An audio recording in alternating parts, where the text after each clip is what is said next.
Hi everyone, I'm Susie and I'm a first year maths student at Warwick, and today I'm going to be talking to you guys about planning ahead. It is something that I've covered in my earlier videos, I think, or I've mentioned in passing, but because it's one of the themes this term from the wellbeing team, it's something that I thought I'd kind of go into a bit more depth about, talk about my ability to plan or lack thereof ability to plan, and kind of the things that have helped me, my experience with it so far. I normally, when I'm thinking about, the future, I'm going to split what I see into three kind of categories. The short term, mid term, and long term. Short term is, like a week to week basis. Mid term, a bit longer, maybe month to month. And long term is years. What's going to be happening next year? What's going to be happening by the end of my degree? What's going to be happening after my degree? Maybe. Maybe not. So short term is mostly when assignments are due in, because that's, normally the most pressing deadline I have at any given time is when the next piece of homework is due. That is the kind of thing where I just go straight to a to-do list. Like, I'm sure there are lots of other productivity kind of apps that you can have or different methods you can use, but nothing helps me go into a week knowing what I need to do than a to-do list. It's also really useful just if you can look at your timetable and figure out when you have big free gaps of time to know that you can then use those to do things. Because obviously, on a weekend is a great time to get a load of homework all out of the way at once. But if it gets to the middle of the week and you have something due on the Friday, then knowing you have a Wednesday afternoon or a Thursday morning or something stops you from stressing, because you have that time where you can achieve a task. The thing is, as much as I do try and plan ahead, because I haven't been dealing with the workload as well as I would have liked to this term, sometimes for me it has just been a matter of surviving in a week, just doing an assignment the day before it's due, on to the next day, on to the next assignment.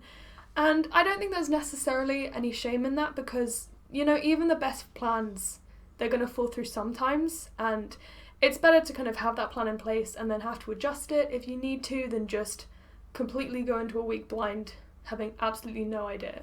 The things that are kind of on my mind for the near future would be exams at this point, because we are in spring term currently.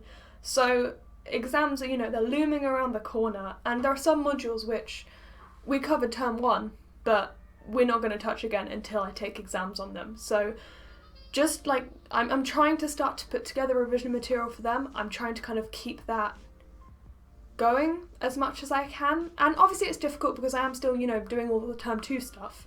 But just kind of looking ahead and knowing that, okay, I am going to be taking, a differential equations exam. And if I have been revising differential equations, that's going to make my life a whole lot more difficult, and I'm going to have to cram. And if I can just get that done now, if I can make sure I have that knowledge and I'm maintaining that knowledge now, it's just going to make my exam life so much easier. And I know I'm a person who stresses so much over exams, so to just kind of have that in place, to not just have to learn everything from scratch for the exam, is just going to be so much more easy.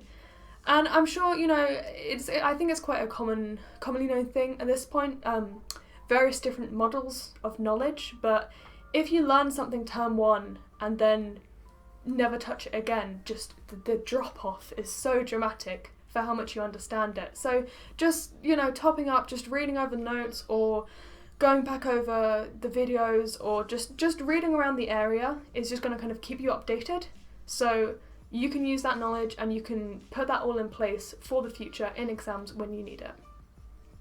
Long term is a difficult one, mostly because I'm not really sure what I want to do after university. I know some of my friends know exactly what career path they're going to go into. They've got like work experience lined up, they've got internships, they've got all sorts. I don't have that, because mainly, I don't really know what I want to do when I leave university, so to kind of immediately go, yes, I'm going to go get a job at a bank, when I don't know if I want to go into a bank, seems like a bad idea to me. I mean, there's always going to be a merit to trying out new things, but personally it's not something that I think would be helpful to me right now. But if it is something that would be helpful to you, work experience or the like, it's never too early to go for it. It's never too early to research. So just kind of seeing what's out there even is going to help you so much just in the future if you do know what you want to do. And if not, then just doing research, doing reading. There are lots of like graduate opportunities and lots of like career fairs and stuff at Warwick, so I'm going to try and go to a load of those, see what my options are post-university and do a bit of research. But you know, before all of that, all way off in the distance, you do also have to kind of consider things within your university career. So stuff like, I think a very tangible example would be housing for year 2, in that there is a very common theme that people seem to have found their housing by Christmas, in term 1 or in year 1, which is quite fast considering, you know, you weren't at the uni like 4 months prior or whatever. But it's something that I've got sorted. I have a wonderful group of friends who are all going into a house next year, and I'm very, very excited for that. And that is just another lovely thing to have sorted, to know when I come back next year, I have a house. I know where the house is, I know what the house is like, I know what my room is like, and I'm really excited for that. You know, it's a very exciting opportunity, kind of going from, presumably, or in my case at least, going from living with my parents to going to university accommodation, which is a lot more freedom, but it's still managed by the university. It's still, you know, within the safety net of the uni. Whereas next year, year 2, going to be completely off campus, going to be doing my own thing, and I'm really excited for that. So to have that already sorted, to have the deposit down, to have all of that put in place is really useful. Another thing, which in the long term you're going to have to think about, or I've been thinking about for planning, is module choices, because a lot of the modules that you have second year, third year, or whatever, have modules that they're required to take the years before them. Like you can't do some module that completely relies on another piece of learning that you should have had a year before if you never took that module the year before. So I've just had, you know, a quick run over the modules for next year. There is nothing massively like getting in my way at the moment of, you know, the modules that I have taken, that I have chosen, do allow me quite a few options next year. But looking into year 3 as well, there might be things that I need to do now to make sure that I can kind of take that one specific module that I've got my heart set on in the future. So just reading over that list, you know, that's what's been helping me out. I'm a big fan of spreadsheets for kind of big decisions like that. It was something that I used when looking at a house. It's something that I've been using looking at modules, just listing out different options, your pros, your cons, any other relevant information, just making choices based on that. Because when you think of the future, it can be a little intimidating. Kind of there's this nebulous idea of, oh, in the future things are going to happen.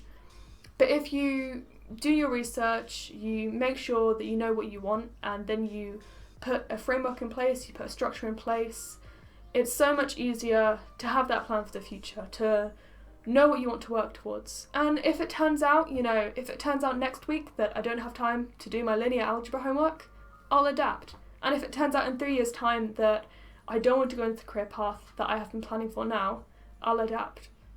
Plans are always just going to make your life easier in terms of stress, in terms of having a clear, tangible goal and breaking that goal down into manageable steps. But plans can change just as we change, just as everything is constantly changing, which I think is a very big theme in our modern day life. But if you can plan, it's going to help you. I think that's a given. I hope this has been helpful to you in any way. If not, it's, you know, me getting some stuff off my chest. And I hope it's been entertaining. I'll see you all in the next video, and thank you for watching.